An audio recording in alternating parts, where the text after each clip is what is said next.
When I returned to North India a decade ago, I didn't see any surveillance cameras anywhere around the place. So, let me rephrase that. If there were surveillance cameras, there were so few of them that almost no one noticed them. People were more open, relative today, definitely so, and did not mind me photographing them. Strangely, after the first year or 2 years of doing street photography, I did a year of street photography after the sad end of my corporate career. But after that first year, I did nothing in Delhi. My focus shifted to travel and monument photography. And sometime after COVID, I resumed street photography and noticed a change in the urban landscape. Before I continue, allow me to introduce myself. My name is Rajiv Chopra, and this is the Dusty Mike Chronicles, part of the Substack publication, Tramping the Dusty Roads. As I wrote the script of this podcast, the memory of COVID set off a trigger in my brain, and about the time that I was writing this particular the podcast, a bolt of lightning also hit me, even though I was sitting in Starbucks, and I suddenly realized that governments across the world used the pandemic as an excuse to step up their surveillance of society. We in India, our government at least, calls ourselves the mother of democracy. And we persist with that fiction, even though a fascist government sits at the center of affairs. England calls itself a democratic country, but the data I have demonstrates that Delhi, London, Bombay, and Madras are the world's most surveilled cities, which should make you think, because we seem to have a denser network of surveillance cameras than places like Shanghai and Beijing. But in these intervening years, I also noticed a change in my behavior as well as that of people on the street. But first, let's discuss the government. As per the data I read, Delhi has over 400,000 surveillance cameras. In the last week, I noticed about 30 to 40 cameras suddenly sprouting on my lane. And they are at the entrance of roads, they are hiding in trees, and they are everywhere. They have become invisible, but they have an unblinking eye. Now, those of you who have seen the Japanese series Alice in Borderland might recall one or two scenes showing a bunch of people sitting, spying on the game participants on large screens. The games and these people controlled the movements of the participants, but there was, let's say, the game's owner or the chief architect who spied on these people in the room. Spies, spying on spies, spying on spies. Governments claim that surveillance is a necessary evil to protect the safety of its citizens. Governments, like to talk about how we are becoming more healthy and women's safety is increasing, and then they continue to lie with a straight face despite the rising cases of crime, rape, traffic infractions, etc. The presence of surveillance cameras is so pervasive that it is only the memory of COVID that jogged the recollection of this dramatic change in India and, at least Delhi. So we become so used to the sight of these cameras on the street that we often ignore them. Yet somewhere at the base of our minds, we are aware of the cameras and we modify our behavior. We are like school children who find hidden corners out of sight of teachers to play and create mischief. We know that the teachers monitor our behavior, and so we find these hidden corners to have fun. Discovery brings admonishment, some punishment, but it is not really life-changing. The constant presence of surveillance cameras presents a different proposition or a different problem. Almost no one has heard of a panopticon, but in school, you know who the teachers are, you know what they look like, and you know where they stand, and you also know how they creep up on you. You watch them and they watch you.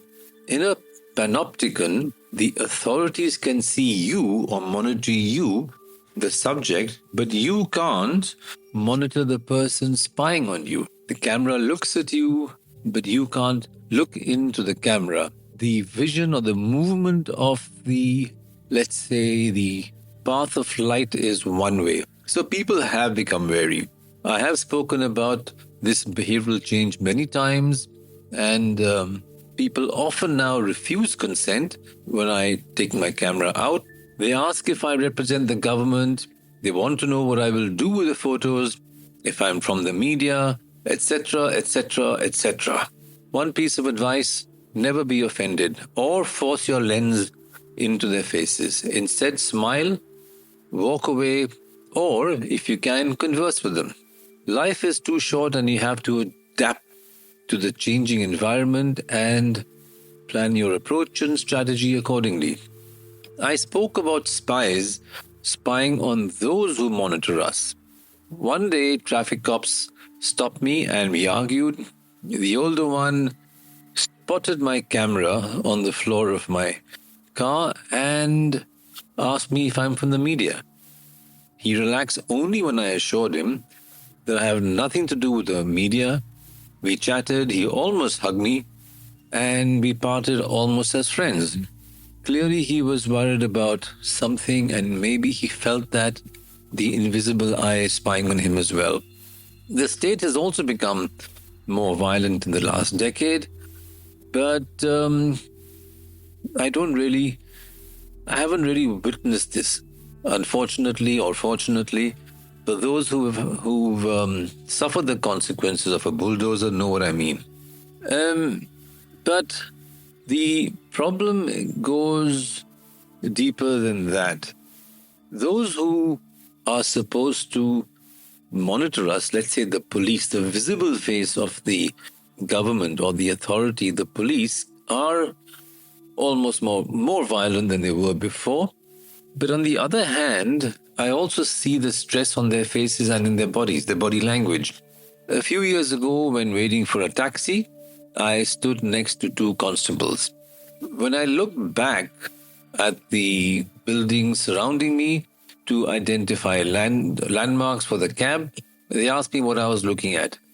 I explained and then asked them about their day and how they cope with the noise and the pollution. The cop did not answer my question, but he told me I was one of the rare people who asked about their lives rather than abusing them. They are corrupt, but they are human. And in that, maybe there's a story. We can't look into a surveillance camera to see who and what is on the other side, but we can photograph people in the shadow of the spyware.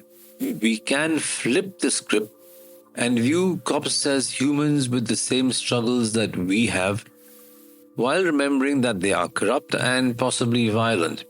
So while yes, there is a story, you can't just walk up to a cop and start photographing him or her. Discretion, consent, and your personal safety are mandatory. A friend who claimed to have close connections with the police authorities promised me access to a cop's day, from home to work and back to home. That little blighter reneged on his promise, and I put my project, A Day in the Life. I've copied the title from the Beatles, but A Day in the Life. I put the A Day in the Life project on ice, and there it will rest until the ice melts. But there is a story. Photography changes in the world of surveillance. We change. Consider how we've become suspicious of spam mail, sites that ask for too much information, or spam calls. We are on guard. Why not the person on the street? We have become a society that is now perpetually on guard. The walls are up. What do we guard? First and foremost, we want to protect our privacy and our safety. Almost no one trusts the state. When you lose trust or faith in the institutions that are supposed to protect you, then we have to take on the responsibility of protecting ourselves. And when these changes become pervasive, stories change, society change, photography changes. And are you sensitive to the changes taking place in your area? I wonder. But everything changes and everything is going to change again. I don't want to sound like an alarmist and quote George Orwell's 1984, but in a certain way, we are moving in that direction. We are also moving in a direction that combines Aldous Huxley's Brave New World, 1984, and the other fantastic book called We. And of course, Ray Bradbury's Fahrenheit 451. How are you going to change, or how are you going to adapt? How are you going to find new stories to photograph or to write about? Think about this. What you did 10 years ago is not what you will do now, and is not what you will do 10 years from now. You will change, as does the world. That's it for this episode. And do leave a comment. Give me a thumbs up, subscribe, spread the word. Rajiv Chopra from the Dusty Mike Chronicles, signing off for now. See you next week. Ciao.